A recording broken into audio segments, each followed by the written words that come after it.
Exatamente hoje, 122 milhões de mulheres não têm acesso à educação. E é sobre o poder da educação, quanto ela transformou a minha vida e permitiu que as mulheres da minha família pudessem ser mais livres, de geração em geração, que eu venho conversar com vocês um pouquinho. Em 1936, quando minha avó, Helena Dutra, veio ao mundo, fazia apenas 99 anos da primeira legislação relativa à educação feminina. 98 anos que Nízia Floresta tinha implementado a primeira escola de ensino primário para as mulheres. E 57 anos que instituições de ensino superior estavam sendo abertas para as mulheres. Evidentemente que esse cenário de ingresso tardio das mulheres na educação foi muito deletério, da construção nacional. E minha avó, infelizmente, fez parte dessas estatísticas. A minha avó ela perdeu a mãe muito jovem, e ela viveu dentro de uma estrutura muito autoritária. O pai dela fez com que ela criasse todos os irmãos. E então ela encontrou no casamento com meu avô um cara muito progressista, que estimulou muito ela a pelo menos entender o básico, liberdade. Ela casou com meu avô para poder fazer o Mobral. E ela conseguiu o Mobral. O que é o Mobral? É você fazer conta básica, leitura básica. E isso minha avó conseguiu aprender. Então, desse casamento, nasceu a minha mãe em 1957. Quando Dona Marise veio ao mundo, as mulheres estavam avançando em suas conquistas. E desde então, não retroagimos mais. Ela chega num cenário em que já existia um movimento da escola nova, a gente já tinha o CAPES, o CNPq, o SENAI. No entanto, uma educação muito excludente, muito seletiva, poucas instituições pedagógicas que discutiam o Brasil, de fato, em profundidade, um projeto pedagógico em qualidade, e, evidentemente, porque o desenvolvimento do Brasil ele se deu na região sudeste, O nordeste foi uma região muito afetada, Mas, graças a Deus, felizmente, uma geração vai à frente da outra, a minha mãe conseguiu sair dessa estatística negativa. Ela viu o exemplo da minha avó, que se ela tivesse conhecimento, ela poderia ser dona do seu destino. Dona Marise fez uma graduação, Dona Marise fez uma pós-graduação, um concurso público, se tornou professora de história e bibliotecária. E a revelia de meu pai, que não queria que ela fosse uma mulher livre. Mas, felizmente, ela conseguiu ser dona do seu destino. E dessa união, em 1985, cá estou, Nasci com o destino selado. Sou filha de pobre. Não tinha muita alternativa. Minha mãe professora, eu via no exemplo dela, de uma mulher dedicada, vocacionada, que me dizia sempre que o conhecimento é chave de libertação de uma sociedade. Eu não tinha outra alternativa. Perdi meu pai 5 anos assassinado. Então, minha mãe, ela quem me criou dentro do universo de conhecimento dela. Ela me arrastava para uma biblioteca de escola pública e lá eu fui inserida muito cedo. Ela me introduziu a Casa Grande em Senzala, em Gibi. Meus personagens preferidos eram Iracema, Dom Casmurro, Bentinho, Capitu. Eu tinha na veia a literatura machadiana. E isso me fez uma criança polímata, curiosa, corajosa. Mas era tanta coragem que aos 12 anos, essa pessoa que está aqui resolveu empreender. Eu queria colocar a Globo na minha cidade, mas olha, 10 anos, imagina. Mas como não deu para trazer a Globo, eu coloquei um jornalzinho, Vamos lá, vamos pisar, vamos uma escadinha, Vamos uma escadinha. Eu coloquei um jornal, fiz um jornal, empreendi. Eu comecei a procurar quem ia anunciar, eu escrevia, eu editava, eu vendia o jornal, só não era a própria impressora. E o meu primeiro salário foi R$2.000. Lembro como se fosse hoje, por quê? Porque eu comprei a primeira parabólica da minha casa. E para mim eu me sentia empoderada, útil, porque eu estava contribuindo de algum modo para dentro da minha casa. E minha mãe ficou assustada, porque me via muito destemida, mas ao mesmo tempo ela não me cerceava, porque ela via que eu estava trilhando o caminho certo. Eu estava unindo meu desejo de conhecimento com a minha vontade de empreender. E a vida foi passando. Essa característica minha de correr atrás das minhas coisas é uma característica inata. Eu ganhei uma bolsa, fiz um preparatório e tal, e eu ganhei essa bolsa e fui fazer medicina em Cuba. Não era muito minha praia, não, apesar de eu ser uma aluna muito dedicada, volto. Quando eu volto, eu digo, não, meu sonho realmente é ser jornalista. Eu quero ser correspondente internacional, vamos focar nisso. Concluí o curso de jornalismo, e meu curso de jornalismo, o meu projeto de conclusão de curso foi o livro Caro Haiti. Caro Haiti, para mim, é um divisor de águas. Eu chego no país um ano após o terremoto que devastou a capital de Porto Príncipe, que sacudiu. Foi um terremoto 7,3 na escala Richter, que matou 300 mil haitianos e desalojou 1,5 milhão de cidadãos. Eu piso no chão de Porto Príncipe e eu sinto o cheiro da morte. 11 dias eu fazendo coberturas, apurando, e o cheiro da morte, porque eles não tiveram tempo de serem sepultados. Foram balas comuns. Então, era o cheiro da morte. Eu me deparei com crianças escravas, que são os resta-vecs, resta-vec, ficar com, do francês traduzindo. Me deparei com a epidemia de cólera, onde as pessoas estavam morrendo porque não tinham 50 centavos para comprar sabão, um país que não tinha saneamento e que até hoje não tem. Era muito difícil. A materialização da miséria é tão perversa que é em biscoito de barro, chamado T. E aí eu fui me deparando que as mulheres eram as principais vítimas naquela minha apuração no Haiti. Mas, trazendo isso para um dado muito amplo hoje, e dados da Unesco, 80% das vítimas de catástrofes climáticas ou catástrofes naturais somos nós, mulheres. E temos 14 vezes mais chances de falecer em acidentes, em eventos naturais. Então, esse fato me chamou muita atenção, porque eu resolvi ilustrar. Eu ganhei uma ilustração linda de um grande amigo meu, que eu disse, eu quero homenagear Montilla Pierre. Montilla Pierre, uma mulher haitiana, foi morta com um tiro no rosto, grávida, de 8 meses, porque ela estava indo de uma comunidade a outra para pegar água. E esse trajeto era proibido. Então, evidentemente, que isso tudo assim, me fez observar também o outro lado oposto da apuração.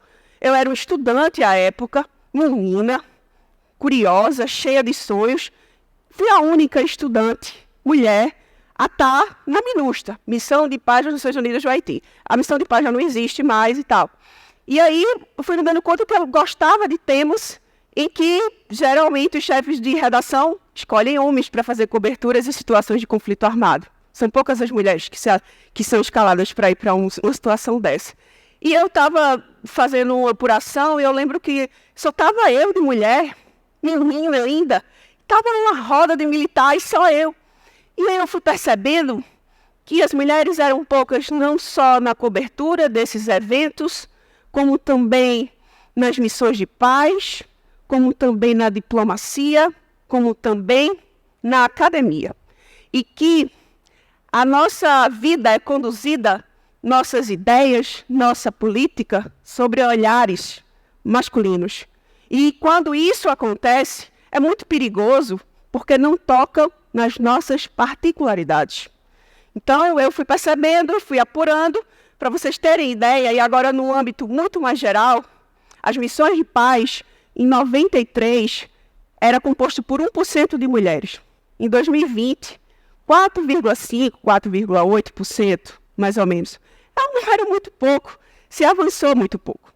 E, agora, aprofundando para a área que hoje eu me dedico, eu envido muito esforço para estudar e para ser diplomata. Então, eu realmente tenho uma dedicação, não vou dizer que quase que exclusiva, mas eu tenho uma dedicação de 70% do meu tempo para o concurso de admissão de carreira diplomática. E, na questão da diplomacia, a gente tem 200 anos, cerca de 200 anos de política externa. Nesses 200 anos de política externa, pasmem, nunca tivemos uma mulher chanceler. Os maiores postos da carreira diplomática são ocupados por homens. Isso é a maior entrave, a maior batalha dentro do Rio Branco, dentro do Itamaraty. Claro, evidentemente a gente teve conquistas recentes e eu faço questão aqui de mencioná-las. A MDB foi criada ano passado, a Associação de Mulheres Diplomatas. Quem está chefiando é a embaixadora Irene Vidagala. A Maria Luísa de Fiotti foi conduzida para a Embaixada de Washington. A Laura Rocha, nossa primeira secretária-geral, ocupando um cargo de carreira. Esses dados, assim, eu gosto de mencionar porque são conquistas importantes e são marcos para a vitória, mas para a nossa vitória e para a gente desconstruir cada vez mais uma política externa que não coloca, que não dá evidência para as mulheres. E a gente precisa refazer tudo isso, né? Então, eu fico muito assim, observando com a condução do Itamaraty, porque é uma instituição muito impermeável ainda a mudanças. Tem um DNA muito hereditário, gente, vocês não têm ideia. E quando a gente coloca o fator raça, o fator gênero, o fator socioeconômico, desculpa a expressão aí, lascou foi tudo. Porque a maioria das pessoas que são aprovadas nesse concurso são homens. Por quê? Eles têm mais tempo. Eu sou mulher, eu sou mãe de uma criança autista, eu tenho uma avó deficiente, eu tenho uma agência para cuidar, eu preciso trabalhar para me sustentar, eu já não tenho pais vivos. Minha realidade de estudo é totalmente diferente de uma pessoa que vem de uma tradição diplomática, porque geralmente é isso que acontece. Então, é um DNA muito hereditário e que é muito impermeável a mudanças. Do ponto de vista de uma transição de governo, é perfeito você blindar a instituição do Itamaraty, para a gente não ter muitas mudanças drásticas. Mas, do ponto de vista de ingresso feminino, quando a gente coloca mulheres negras, indígenas, ferrou. Temos um órgão que não nos representa. Essa é a verdade. E aí eu trago dados históricos. A primeira mulher que ingressou no Itamaraty foi a Maria José de Castro Rebelo, em 1918. Não só no Itamaraty, mas na história de concurso público. E aí, 61 anos, em 1979, isso foi ontem, a Mônica Menezes é a primeira mulher negra a ingressar. Então, quando a gente coloca tudo isso dentro de um balaio, todos estes dados, tudo que eu estou falando, a gente começa a refletir que a gente nunca vai conseguir construir um país mais justo, um mundo mais inclusivo, políticas paritárias que toquem as nossas particularidades, as nossas necessidades, se a gente não colocar na base da Constituição Nacional a democratização da educação, sem fazer distinção. Enquanto muitas meninas, 122 milhões, né, que eu acabei de falar logo no início, não tiver acesso à educação, a gente nunca vai romper com ciclos de violência. A gente nunca vai dar cidadania, a gente nunca vai dar liberdade para essas mulheres. Então, hoje, eu luto muito, envido meus esforços para eu poder ser diplomata. Porque eu acredito muito que a gente só vai conseguir construir uma política, no meu caso, no que me toca, uma política externa justa, menos assimétrica, se a gente puder dar educação para cada menina. Então, quando eu resolvo me inscrever no Quem Quer Ser um Milionário, é justamente por isso. Porque, eu acabei de dizer, eu giro vários pratos. Imagina uma agência com 25 colaboradores, eu tenho em torno de 60 clientes, eu tenho minha avó para cuidar, né? Eu fiz escolhas muito duras, porque eu perdi a minha mãe, e quando eu perdi a minha mãe, um ano após o falecimento dela, eu resolvi empreender no meio de uma depressão. Mas eu não só perdi a minha mãe, eu perdi um mestrado de jornalismo investigativo na Rei Juan Carlos, na Espanha. Eu estava desenhando minha carreira de correspondente internacional. Quem postfaciou meu livro foi a Patrícia Campos Melo. Quem prefaciou foi a Audálio Dantas. Eu tinha desenhado uma carreira no El Mundo. Estava se desenhando tudo. Mas minha mãe faleceu, minha avó só tinha minha mãe, e por si eu só tinha minha avó naquele momento. Não caberia a mim ir para canto nenhum. Abdiquei todos os meus sonhos, e aí eu fui cuidar da minha avó, do meu capo de véia, como eu chamo. Fui cuidar dela e comecei a repensar na minha vida. O que é que eu vou fazer? Não tinha condição de ficar dentro de uma agência de um jornal, porque ia demandar muito. Vamos empreender, vamos criar aqui um negócio e bora ver o que é que dá. Esse negócio está fazendo 10 anos, mês que vem. Talvez eu tenha dado informações aqui da minha agência que não sejam tão números expressivos para grandes conglomerados de comunicação, mas para mim é muito importante, porque é a minha capacidade de refazer meu sonho, de reinventar e de seguir um novo caminho, um novo destino. Então, isso daí tudo me leva hoje a querer ser diplomata. Porque vem toda aquela construção, né? Eu vim do Haiti, eu vi aquela realidade toda, aquilo mexeu muito comigo, eu queria minha carreira de correspondência internacional, não rolou. Fiz minha pós-graduação em Direitos Humanos, e as matérias, as pessoas que eu fui construindo, as conexões, foi me acendendo realmente o desejo de ser diplomata. Então, quando eu me inscrevo no programa do Quem Quer Ser um Milionário, é querendo essa estabilidade, é querer me dar um ano assim, sabático, para eu poder concorrer igual um homem. Porque só quem passa a maioria é homem lá. Porque eles têm mais tempo de estudar. Eles conseguem estudar porque tem mais tempo, eles têm mais grana. São mais de 10 disciplinas, o total são 12. Você tem que ter fluência em 3 idiomas. Então, isso quando você veio de origem pobre, quando você não tem tanta grana, quem é que consegue entrar no Itamaraty? Vamos lá. Então, eu me inscrevo no Quem Quer Ser um Milionário. E aí, porque todo mundo sabe que eu venci, sem a gente fazer um nariz de esteira aqui, mas minha vitória, ela é cheia de significado. E eu tenho muito orgulho, porque poderia ser qualquer uma de vocês aqui, mas é porque eu sou nordestina, eu sou uma mulher parda, eu sou matuta, do interior de Pernambuco. Eu não venho de nenhuma instituição de berço, de tradição.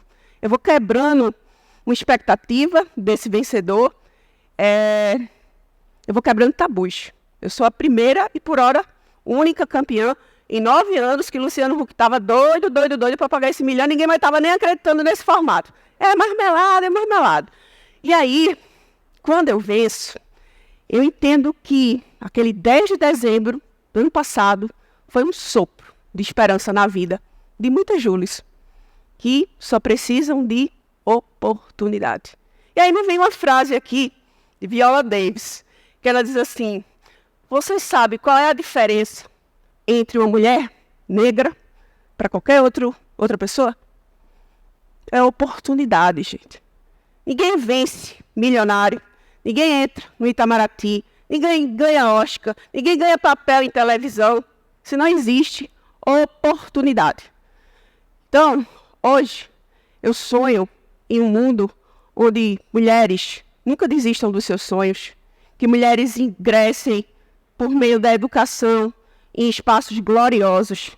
Porque hoje, galera, eu só estou aqui no palco do TED Talk porque uma mulher negra abriu oportunidades para mim e me incentivou a voar o mais alto possível. Hoje, Dona Marisa não está mais aqui. E me emociona muito falar dela, porque ela me deu a ferramenta mais poderosa de ser livre. Porque a educação, gente, ela não só salva, como ela também liberta. Educar para libertar.